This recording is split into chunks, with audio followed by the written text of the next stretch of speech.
Hello दोस्तों, आपका अपने चैनल ट्रेडिंग सावन पर स्वागत है। तो बात करें दोस्तों निफ्टी 50 कल कहां पे कामकाज कर सकती है। तो चलिए दोस्तों, पहले हम वन डे के टाइम फ्रेम पे एनालिसिस करेंगे निफ्टी की कि कल कहां पे कामकाज कर सकती है और किस लेवल पर हम ट्रेड ले सकते हैं। तो हमने वन डे का टाइम फ्रेम लगा लिया। तो इस पे हम देखते हैं कि निफ्टी कहां तक ऊपर जा सकती है और किस लेवल से ऊपर की ओर मूव दे सकती है। दोस्तों, अगर निफ्टी ने ऊपर की ओर मूव देना है तो इस पॉइंट से निफ्टी को ऊपर की ओर निकलना होगा। इसके ऊपर क्लोजिंग देगी निफ्टी, तभी ऊपर की ओर निफ्टी नया हाई की तरफ बढ़ सकती है। क्योंकि निफ्टी इस पॉइंट पर आई तो यहाँ पे इसने नीचे आके क्लोजिंग दी, टच किया पॉइंट, और यहाँ भी इसने टच करके नीचे ही क्लोजिंग दे दी। तो अगर देखा जाए तो चार निफ्टी ने ऐसी कैंडलें बनाई हैं, ये नेगेटिव कैंडल और ये पॉजिटिव कैंडल, फिर इसने यहाँ पे नेगेटिव कैंडल बनाई निफ्टी ने। तो अगर निफ्टी की ये नेगेटिव कैंडल है, अगर ये एक्टिव होती है तो फिर निफ्टी को ये यहाँ तक, इस पॉइंट तक फिर निफ्टी आ सकती है। क्योंकि बैंक निफ्टी ने यहाँ से इस तरह का चार्ट बनाया, तो निफ्टी ने बिल्कुल सीधा ही निफ्टी का चार्ट बन रहा है। अगर निफ्टी यहाँ से रिजेक्शन लेती है तो इस तरह का निफ्टी फिर चार्ट बना सकती है, फिर ऊपर की ओर निकल सकती है निफ्टी।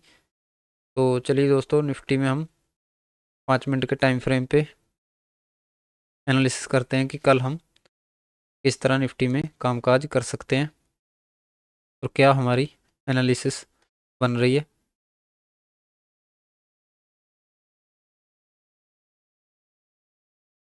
निफ्टी का दोस्तों एक हम फुल चार्ट लगाते हैं एक बारी, फिर आपको अच्छे से समझ में आएगा।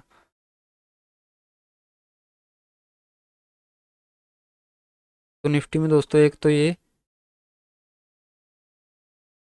ट्रेंड लाइन रेजिस्टेंस बन रहा है। अगर निफ्टी फ्लाइट खुलती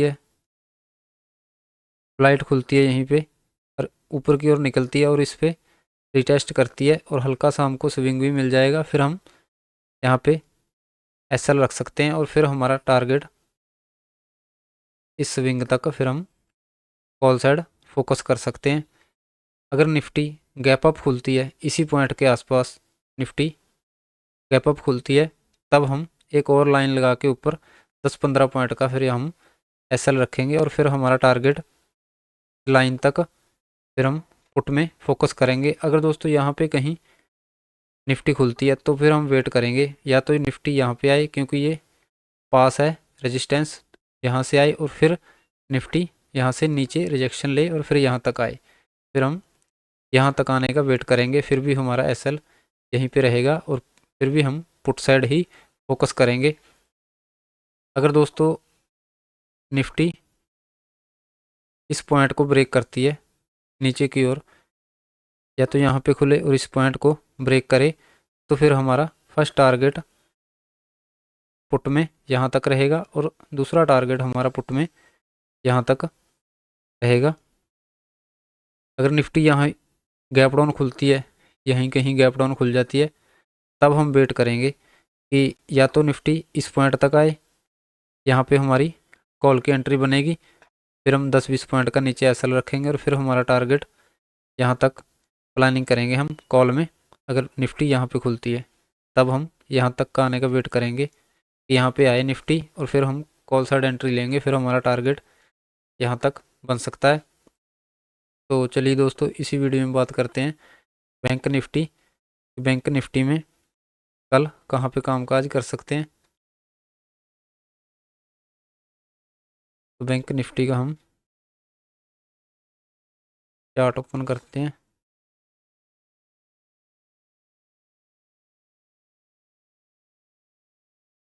तो बैंक निफ्टी का दोस्तों हमने चार्ट लगाया है।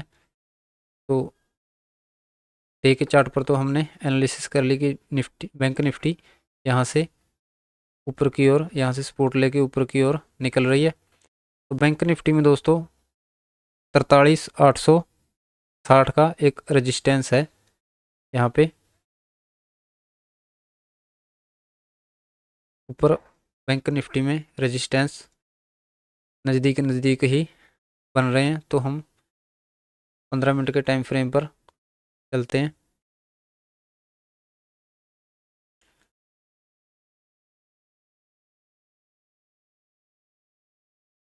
अगर दोस्तों बैंक निफ्टी 43,860 को ऊपर की ओर ब्रेक करती है, तब हमको फर्स्ट टारगेट हम कॉल साइड एंट्री लेंगे। फिर हमारा जो फर्स्ट टारगेट होगा फिर वो हमारा 960 का, 43,960 का। और फिर अगर इससे ऊपर बैंक निफ्टी निकलती है, तब हम दूसरी ट्रेड की प्लानिंग करेंगे, जो कि फिर हमारा दूसरा टारगेट होगा 44,190 का।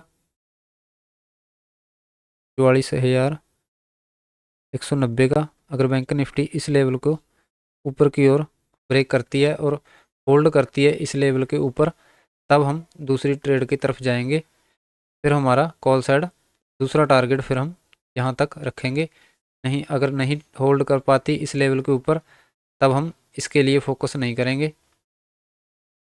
पुट साइड दोस्तों, पुट साइड हम थोड़ा वेट करेंगे, या तो बैंक निफ्टी 43,620 को नीचे की ओर ब्रेक करे, फिर हम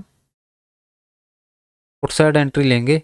और फिर हमारा टारगेट जो कि फर्स्ट टारगेट होगा 43,473 का, फिर मैं पुट साइड फर्स्ट टारगेट के लिए यहाँ तक प्लानिंग करूँगा। अगर बैंक निफ्टी इसके नीचे ही होल्ड करती है, तब फिर मैं दूसरा टारगेट के लिए प्लानिंग कर सकता हूँ, जो कि फिर मेरा होगा 43,233 का। फिर मैं पुट साइड यहाँ तक दूसरे टारगेट के लिए प्लानिंग करूँगा। तो थैंक यू दोस्तों, आशा करते हैं आपको हमारी वीडियो पसंद आई होगी। अगर वीडियो पसंद आई हो तो लाइक और शेयर और सब्सक्राइब ज़रूर करें। तो थैंक यू दोस्तों।